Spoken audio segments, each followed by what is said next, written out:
Hi friends! ఈరోజు వీడియోలో నేను మీతో ఎంతో టేస్టీగా ఉండే కొబ్బరి పచ్చడి ఎలా తయారు చేసుకోవాలో చూపిస్తానండి.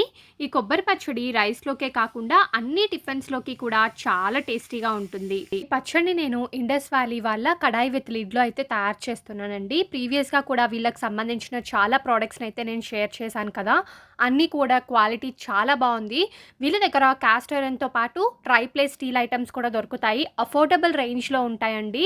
సో, ట్రైప్లే స్టీల్ కడాయి మీరు అఫోర్డబుల్ రేంజ్‌లో బడ్జెట్‌లో కావాలి అనుకుంటే ఇది బెస్ట్ కడాయి అని చెప్పచ్చు. విత్ లిడ్ కూడా వస్తుంది.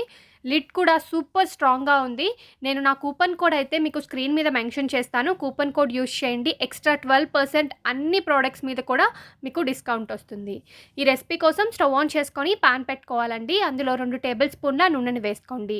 నూనె వేడెక్కిన తర్వాత 1 టేబుల్ స్పూన్ మినపప్పు, 1 టేబుల్ స్పూన్ శనగపప్పు, అర టేబుల్ స్పూన్ జీలకర్రని వేసుకొని మంటని లో ఫ్లేమ్‌లో పెట్టుకొని బాగా వేయించుకోవాలి. ఇవి 50% వేగిన తర్వాత అర టేబుల్ స్పూన్ ధనియాలని కూడా వేసుకొని ఫ్రై చేసుకోండి.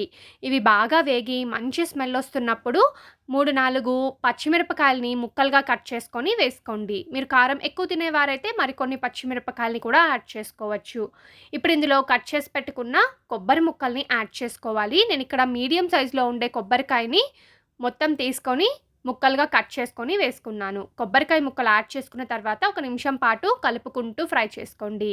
ఇలా ఫ్రై చేసుకున్న తర్వాత కొద్దిగా పసుపుని కూడా వేసుకోండి. అలాగే కొద్దిగా చింతపండుని వేసుకొని ఒకసారి బాగా మిక్స్ చేసుకొని మూత పెట్టేసి 2 నిమిషాల పాటు కుక్ చేసుకోవాలి.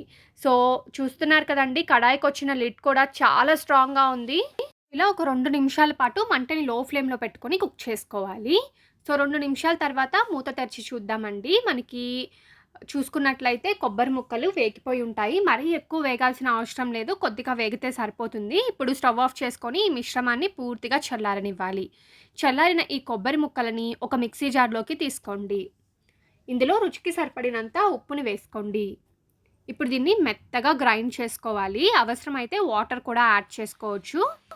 ఇలా మెత్తగా గ్రైండ్ చేసుకున్న తర్వాత కొద్దిగా వాటర్ యాడ్ చేసుకొని మెత్తగా పేస్ట్ లాగా చేసేసుకోవాలి. చూస్తున్నారు కదండీ! ఇలా మెత్తగా పేస్ట్ చేసుకుంటే మనకి కొబ్బరి పచ్చడి రెడీ అయిపోయింది. ఇప్పుడు కావాలంటే దీనికి పోపును కూడా పెట్టుకోవచ్చు. బట్ ఒట్టిగా కూడా చాలా టేస్టీగా ఉంటుంది. నేను ఇలాగే సర్వ్ చేసుకుంటున్నాను.